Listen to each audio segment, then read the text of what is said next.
Libra. My name is Audrey Alison. Thank you for joining me in this early morning. I'm out here at 7 a.m. getting the forecast done. It's been a very busy month for me. But let's start the month. I'm so happy you're here joining me. And for subscribing, I wanted to thank you for liking and sharing my post and my site. I really appreciate the support on this business venture. So thank you, Libra. Let's start our month with a full moon on July 1st. And this will not be the only full moon we have this month. This first full moon on the 1st is at 9 degrees of Capricorn in your 4th house of home. There's a beautiful awareness, an illumination in the home sector, 4th house of foundation and family and environment, and the 4th house of the mother, the maternal figure. So the full moon starting at the top of the month in this environment sector, you're probably looking around where you're living and seeing how you like to live and if this is where you'd like to live. On the 8th of July, Mercury will make his exit, very long stay in Gemini, but he'll leave Gemini on the 8th and enter Cancer in your 10th house of career and retirement. So Mercury is information and news and speech coming in and all things analysis and review into the 10th house. What a great time for public speaking in the career, for those of you working, for those of you not working. What a great time to fill out paperwork to get a retirement going on, because Mercury in the 10th could bring in paperwork that has to be handled in order for a status change, promotional change, or just a retirement change. On the 15th of July, we have a new moon at 23 degrees of Cancer in this 10th house where Mercury is. So this, if you're looking for a new career, doing something new, this is the time to focus on that mid-July, the 15th, or just to get promoted, get your promotion going on. Set your intentions on the 15th in the career sector. This is the one new moon you'll receive all year in the 10th house. And what a great time for some leverage, because with the 10th house, there's like a status change, an elevation. You could receive a new title or a new responsibility in the career. On the 22nd, the Sun enters Leo, where he meets up with Jupiter and Venus.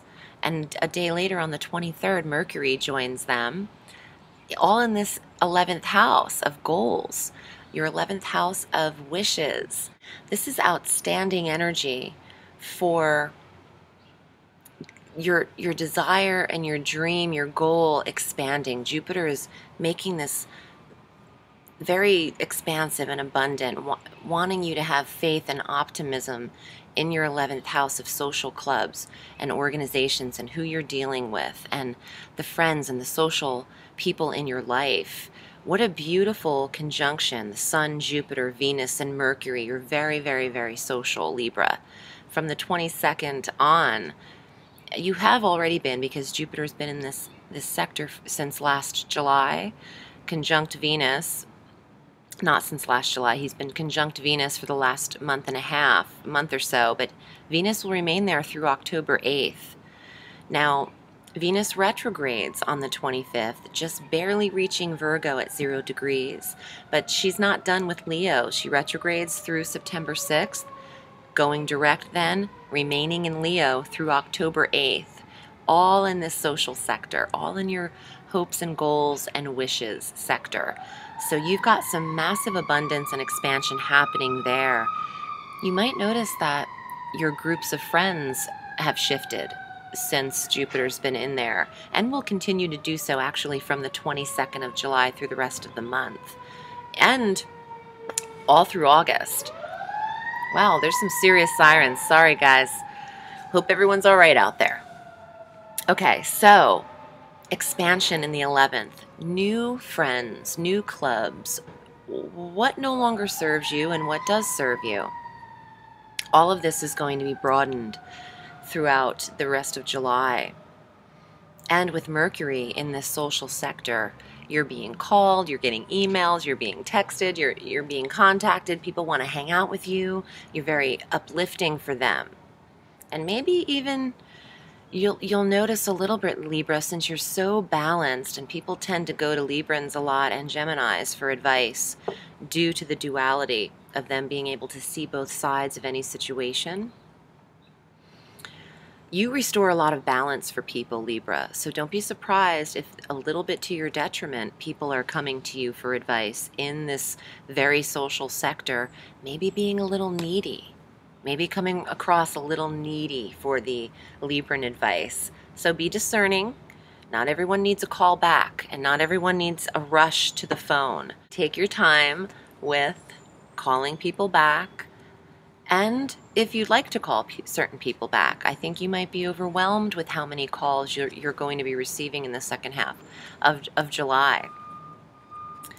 On the 26th, Uranus takes his retrograde stance, and that's not rare because he's been in Aries since 2010, and he's retrograded every year he's been in Aries. It's not uncommon.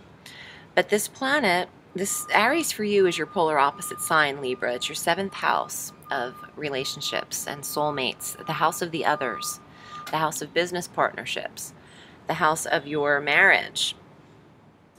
Uranus is a very independent planet that loves rebellion and his individuality and autonomy. For those of you in relationships, you might feel the need to become a little more independent within your relationship. For those of you who aren't, this is actually a really great time for stepping back and analyzing maybe an internet situation. Uranus rules the internet and the 11th house, which is lit up.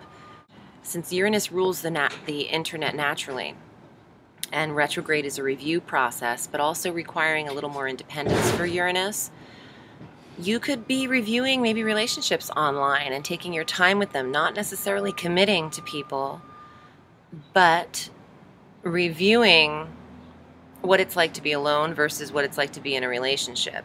And you could be doing that on an online dating site. Couldn't hurt.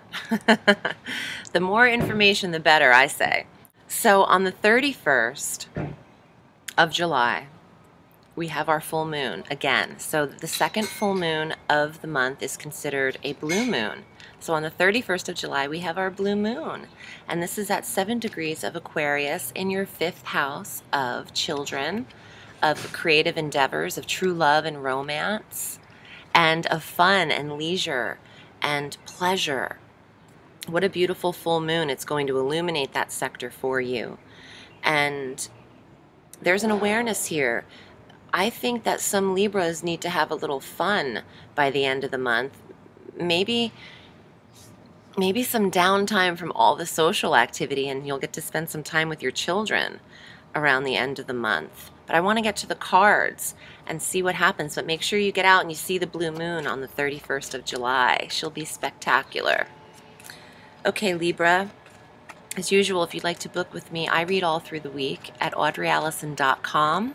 You can select your reading length via the PayPal button, and I will email you back in a couple days, and we'll have that set up. Sometimes I can get back to you a lot sooner.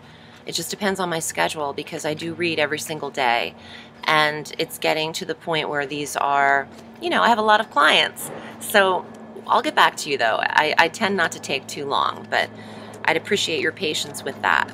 Okay, Libra, let's get to the Alchemical deck by Robert M. Place and see what the cards say for the month of July. Excuse me. 7 of Swords. Watch the tongue, watch your tone, the way you're expressing yourself in the month of July. There could be a little bit of grit or a spite with you. The Ace of Cups. This is the first day of summer. It actually means June 21st. New love, the start of a new season. Finding success with something that you love to do and desire.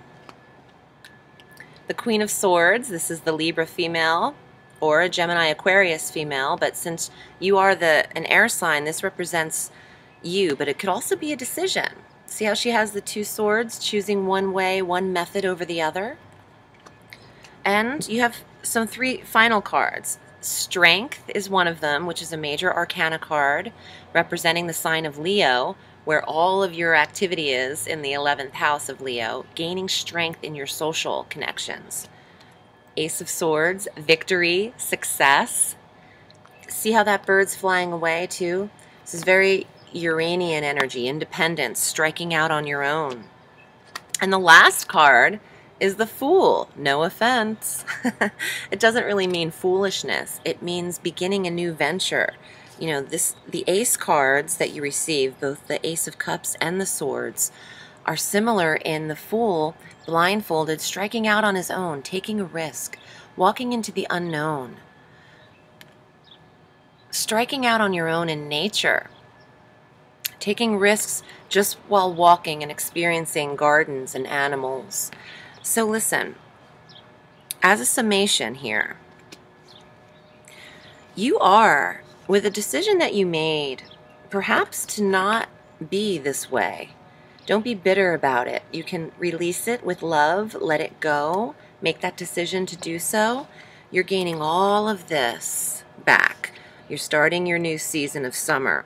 You're gaining victory and strength from making a smarter decision of how to behave, I think, because these two are the only swords. Well, you have the victory as the outcome, which I love. Victory at the end. But this represents you, okay? But this is a behavior or a tone that you want to limit. The fox is very cunning and deceptive, and maybe it doesn't give people all the information. Well, maybe it's that you don't have all the information, okay? So you don't know quite what to say. But this, you're gaining some strength from this. And I love this card for summer because it's apropos for the exact month we're in. The time frame of July 22nd through August 23rd is the time frame of Leo. You're gaining speed. You're picking up your strength, Libra. For those of you recovering from loss, you're really closer and closer each day, especially this month of July, for releasing and healing as much as you can. Thank you for tuning in to the forecast. My name is Audrey Alison. I'm wishing you a beautiful July, and I will see you next month. Have a sweet day.